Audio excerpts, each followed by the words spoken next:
3 days, 3 weeks, 3 months. Good versus bad. This one is progression. The first few weeks is progression. If you see progression, that means if you are getting better, you will likely continue to come back because you believe that there's value, right? I mean, that's really the gist of it.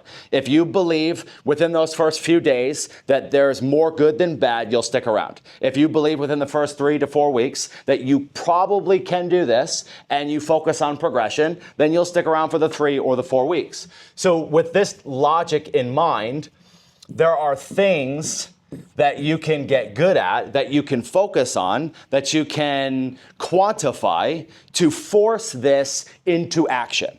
A lot of what we do, if we understand what we're doing, we can manipulate things to be good for us. Even though we're forcing it, we can manipulate things so that way we can force a positive, good action, right? So the idea here is you need things that you can focus on. So let's say, for example, you look at 5 bills. That's one of the things that you can track. You need things that you can track. You need numbers, things that you can actually quantify. So if your goal was to see 5 bills every single day, and you know that within the first, let's say 3 weeks, your best day is 5 bills, within those 3 weeks, you have a day at 6 bills or whatever number. Maybe your best day is 3 bills and within those 3 weeks, you have a day of 4 bills, right? Fill in the blanks. So you have a day where you had the best day within those 3 to 4 weeks of seeing bills. Well, that's progression. It doesn't matter that it's 6 bills or 5 bills. What matters is the +1. Okay? And so this is kind of what I'm getting at. What matters is the +1. This +1 is a boost. You need as many boosts as you can possibly get, because it's not the boost that allows you to achieve all of these things. It's the momentum that you get from the boost and the next level the boost gets you to that allows you to achieve all the things that you guys do. Because again, hopefully you guys are following along. If let's say you're right here, right? And the boost gets you to right here, you look at this space right here as your progression. You look at the space between where you were and where the boost got you as your progression, right? That's the wrong way to look at it. This is not progression. It's because you got here that you then got here. That is your progression standpoint. That is how you quantify, because I did X and it got me here, and because I'm here, I did all these other things to elevate myself at an even higher level. So we quantify the wrong things and we think that it's, oh, I saw 1 more bill. That's not the point. The point is that one little boost, and you combine that with 5 others, 10 others, 20 others, wherever that gets you, again, that's a hard thing to measure. Wherever it gets you, that will be the reason you stick around. It'll be the reason you make $1,000 a week. It'll be the reason you go on our next trip. It'll be the reason why you make a $5,000 check in 1 week. So it's a matter of focusing on the right things and not the wrong things. And then more importantly than that, it's a matter of once you find the right thing, focusing on the right part of the right thing, the right part. And what I just covered and what I just went over is an example of the right part. So let me just give you one more example of progression. So let's say, well, I'll give you 2 more examples. So bills, you can quantify that. Sales Rabbit's another thing. Why do you think I teach brand new people how to use Sales Rabbit first? Give them something to do. Because you're brand new, you have no fucking idea what you're doing, you don't know how to approach a door, you don't know how to pitch a TXU season pass yet, but you know what you do know how to do? You know how to drop a pin. Because Sales Rabbit keeps you busy all day long. So I give you guys things that you can do that require no sales ability. Well, why do you think I do that? I do it because I have 3 weeks to get you to see progress. Because if I don't get you to see progress in 3 weeks, you'll quit. Because what happens when we fall into this trap of complacency, because we see a lack of progression, we now start to blame the job and all the things that we don't like about the job. We blame that for the reason we left. The hardest part about this meeting is I could say everything I'm saying to you, but if you don't understand it, if I could give you the golden standards of this and that and success, I could give you routines, I can tell you to do these 10 things, and I promise you, you will be successful. If you don't understand it to your core, if you don't understand just the basics, if you're not open-minded to the reprogramming that's required of every one of you, if you don't have that mentality, it won't matter what I say. It won't matter which direction I tell you to go. Right? I can draw a map out for you and say, do this, follow these steps. But if you're not open-minded to the possibility of what could be, if you're not prepared to reprogram and rethink some things to your core, not just at the job, not like at a base level, I mean like to your core, then you'll rearrange the map and you'll end up in a different direction, right? Yes. You say core, you talking mental? Mental, everything inside, like I'm talking like you feel the difference, right? So I mean like you really feel it. I'll give you an example. So I had a conversation with somebody recently. I was just talking to P about this outside. I had a conversation with somebody recently about the differences between empathy and sympathy, okay? I am not an empathetic person. I'm just not. I understand your pain, but I don't feel your pain. It's just not how I operate. I've never been an empathetic person. When something bad happens to you, I get it. That sucks, but I don't feel it. Yeah, I feel bad, but I don't feel bad. There's a difference. It doesn't affect me like it affects most people that experience a higher level of empathy, right? So I decided to read a book about it and learn more about empathy and understand more about why do some people feel more empathy than others, and is this a skill? Is this something that you can learn how to do? And is empathy good or is empathy bad? And how it pertains to business and how it pertains to life. And anything that can be learned, you can fine tune and you can get better at it. But on the alternative side to things, I'm also learning that empathy can be a big weakness as well. And so this whole thing isn't about empathy versus sympathy, but it's to answer your question. I can feel my brain being rewired and reprogrammed on some things. So as I'm learning this thing that I've never considered before, I'm realizing I am open-minded to the possibility of all of these new things, new ideas. And I'm also so open-minded that I am willing to change my own beliefs if what I learn affects me positively.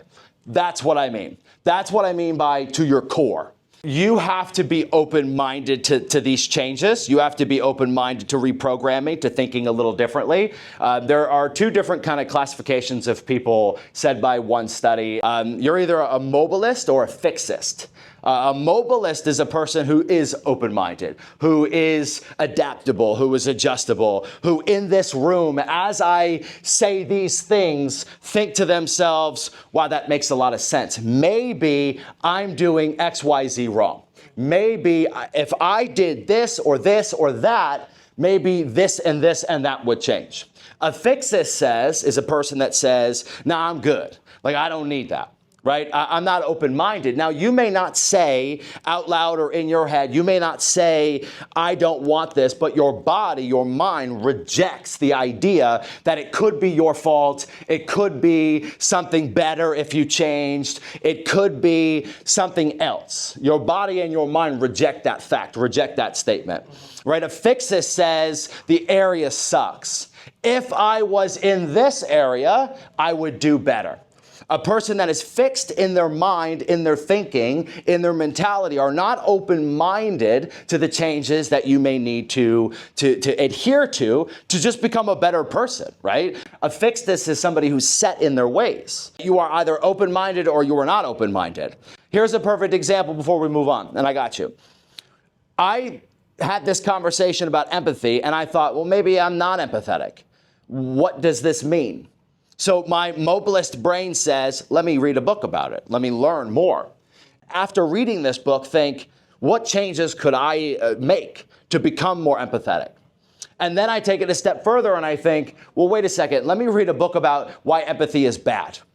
Because empathy has some negative connotations to it as well. So let me learn about both sides of the spectrum. That's me being open-minded to the possibility that my empathy or lack thereof could hurt me, or it actually could be one of my biggest assets, right? My ADHD could be my biggest asset, or it could be my biggest weakness. So if I don't know what I have, if I don't know what I personally experience, if I don't know how my brain works, if I don't know how powerful my images are, my visuals, what I think about, if that doesn't matter to me, because it can't be, that's not how it works, my thoughts don't turn into my reality, if I don't believe in those things and I'm fixed in my understanding of my reality, well, then I won't ever get any better. But it all comes down to progression. Tony Robbins says, and I've said this before, but Tony Robbins says that the key to happiness is progression. If you get a little bit better every single day, then you'll be happy because you've progressed. Because look, in 5 years from now, if you're no better than you are today, that's not happiness. It's also not success. Right? People, we need to progress. We need to feel like we're getting better. We need to feel like we're getting stronger. We need to feel like we're getting smarter. Because if we look at our bank account and it's the same amount of negatives, or if it's $20 or $100 or $1,000 in 5 years from now, and we are no better in any other category of our life, well, what do we have to hold on to from going crazy? What can we look at and say, all right, I'm still broke in 5 years. What else do I have that I can say I did good at? Well, some of the basic things that you guys have, the families that you have, the personal time that you experience, the things that you do with your loved ones, that shit's gonna happen no matter what. So you can't use that as progression. I progressed because I have a kid that's now 5 years old. That's bullshit. Because whether you progressed in other aspects of your life or not, that kid would be 5 years older, right? No matter what. So as people, what we do is we use these things in our lives as scapegoats, and we say, well, I did this. I raised the family. Bullshit. You were going to raise that family no matter what. You have to. That's your responsibility. What have you done personally that you can say, I am better at? That's it. That's the question. Because if you, within the first 3 weeks, can pick out 5 things, 10 things that you're better at, if you have more things you've gotten better at than gotten worse at, then you will in turn stick around for another 3 months. I'm going to wrap it up, but you had your hand up? I was just gonna say, faces can switch to emojis. 100%, yes. And see, 100 years ago, people thought that we were born with the brains that we have. They thought that whatever you thought was instinctual. A long time ago, people thought that whatever you were thinking about is just instinct. You can't change it, you can't control it, and whatever happens, happens. And you are born with the brain that you have. But that has since been disproven. But part of changing is being open-minded to the possibility that you can change, that you can get better, that you may be able to become more empathetic or sympathetic, or you may learn something that completely changes your entire view on everything in your life. Why do you think people that have near-death experiences become different people? They become different people because they almost died. And in doing so, they learned the value of life, some people, and what life they had flashed before their eyes. And they didn't like what they saw, so when they made it and lived and survived, they decided, well, the life that I lost, almost lost, that wasn't a life worth living, so now I'm going to go do all the things I've always wanted to do. All right, so let me wrap this up. 3 days, 3 weeks, 3 months. So the first 3 days is about good versus bad. The first 3 weeks is about progress. Pick 5 things, pick 10 things, and as long as you have more good, more things that you've gotten better at than gotten worse at, then you'll stick around for 3 months. 3 months, knowledge. Call it IQ because that's a hell of a lot easier to spell. So within the first 3 months, you need product knowledge. You need information.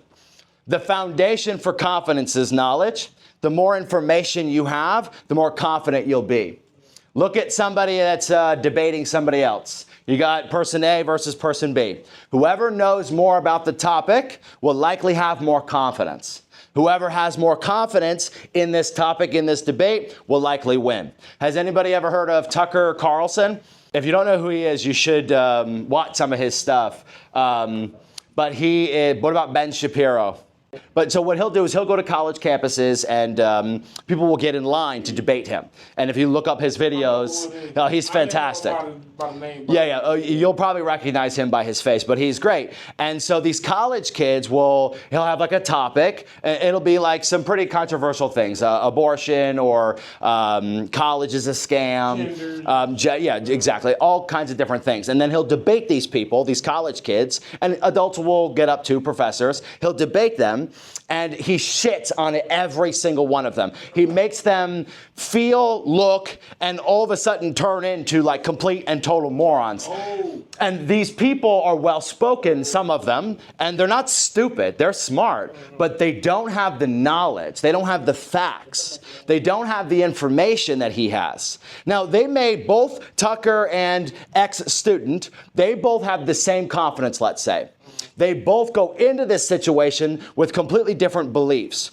The reason why Tucker wins is because he has facts, data, knowledge. He reads, he learns, he understands. If you're going to argue abortion this or abortion that, if you're going to argue college is a scam, college isn't a scam, you better have all the statistics, all the facts. And the reason he wins every argument and turns these people into mush is because they soon realize they don't have all the facts. Well, where does that confidence come from? It comes from knowledge. It comes from information. So within the first 3 months, the more knowledge you have on the topic at hand, the job, TXU, ambit, whatever it is we're talking about, sales in general, the way you talk, the way you move, the way you stand, your eye contact, the more information you have, then the better you'll do because you'll be more confident. Confidence is the most important thing. If you're confident, you can say whatever the fuck you want and it will work. Simple, right? Now, false confidence will last you for a little while. False confidence will last you about 3 weeks. Why do you think every new guy comes in here and typically does better for the first 3 weeks, 4 weeks, than they do for the following month? Yep, they don't know anything. They're just excited, right? They're driven. They're doing better. They're progressing. The overall excitement of things will stir up that confidence. I call it false confidence, right? Or I call it a person being a firecracker. Firecracker goes boom, then it's all over, right? So a lot of new people will come in and do really well for the first month, and then they'll suck for a while. And if you can overcome that suck for about 2, 3, 4 weeks and you learn some knowledge, you'll get the confidence back. See, it's a lack of confidence, and it's because also combine that with a lack of knowledge that new people quit in between the 4-week mark to the 3-month mark. So if within the first 3 months you can learn a whole bunch, while focusing on progression, you do all of these things at the same time. What you learned in the first 3 days, what you learned in the first 3 weeks, and then what you're learning in the final 3 months. Stick around for 3 months. Well, you're going to probably be here for a while. But again, the whole point of it is you've got to learn. And if you learn as much about everything that you can, then the more knowledge you have, the more confident you'll be. The more confident you are, then who knows where you'll go. See, let me kind of end on this. You don't know what you don't know. So some people are so worried about you're on level 1, level 2, level 3, level 4. This is why everybody fucking fails. Because level 1 is easy, you're on level 2, you're afraid to get to level 3, and here's the reason why. You don't want to get to level 3 because you're afraid because you don't know how to go from level 4 to level 5. So let me say it again. Level 1 was easy. Cool, I got this. I'm doing really well. I'm on level 2, okay? You're on level 2. You're afraid to get to level 3 because you're so focused on levels 4 and 5 that you don't move to level 3.